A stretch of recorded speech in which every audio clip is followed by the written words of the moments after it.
In 1945, Allied forces uncovered irrefutable proof of Japanese war crimes across Asia. Mass graves, survivor testimonies, and official military documents. These records detailed systematic atrocities, from the rape of Nanking to Unit 731's experiments. The evidence was so overwhelming that initial post-war tribunals unanimously condemned these acts as crimes against humanity. By the 1950s, official documents began replacing terms like mass murder with softer phrases like wartime incidents. Diplomatic cables referred to excesses rather than atrocities. This linguistic shift wasn't accidental. It reflected Cold War priorities where former enemies became strategic allies. The vocabulary of violence was systematically sanitized.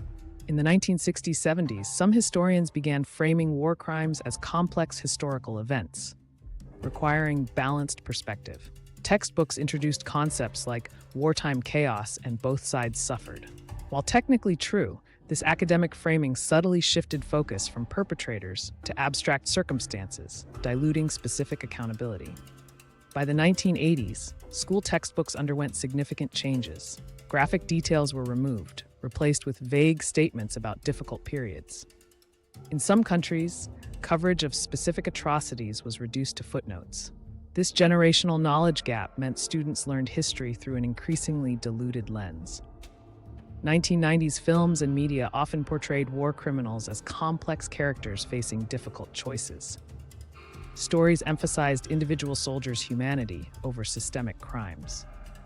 While adding nuance, this cultural shift risked equating perpetrators' moral dilemmas with victims' suffering. Another form of historical dilution through false equivalence. Official apologies in the 2000s frequently used ambiguous language like regret, instead of responsibility. Some memorials honored all war victims, without distinguishing aggressors from victims.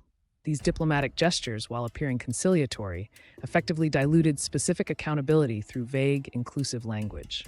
Surveys in the 2010s revealed alarming knowledge gaps. Younger generations often couldn't name specific war crimes, recalling only vague concepts like past conflicts. Without direct education about historical specifics, the atrocities became abstract concepts, the final stage of historical dilution through generational disconnect.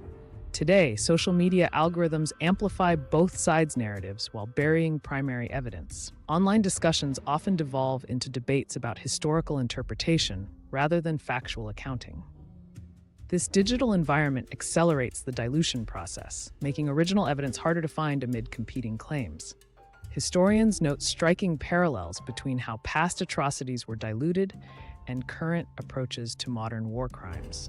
The same techniques, linguistic softening, academic relativism, cultural reframing, reappear, suggesting dilution isn't just about forgetting history, but an active process enabling future violations. The solution lies in preserving primary evidence and teaching precise historical language. Museums like Yushikan demonstrate how even preserved artifacts can be framed to dilute responsibility.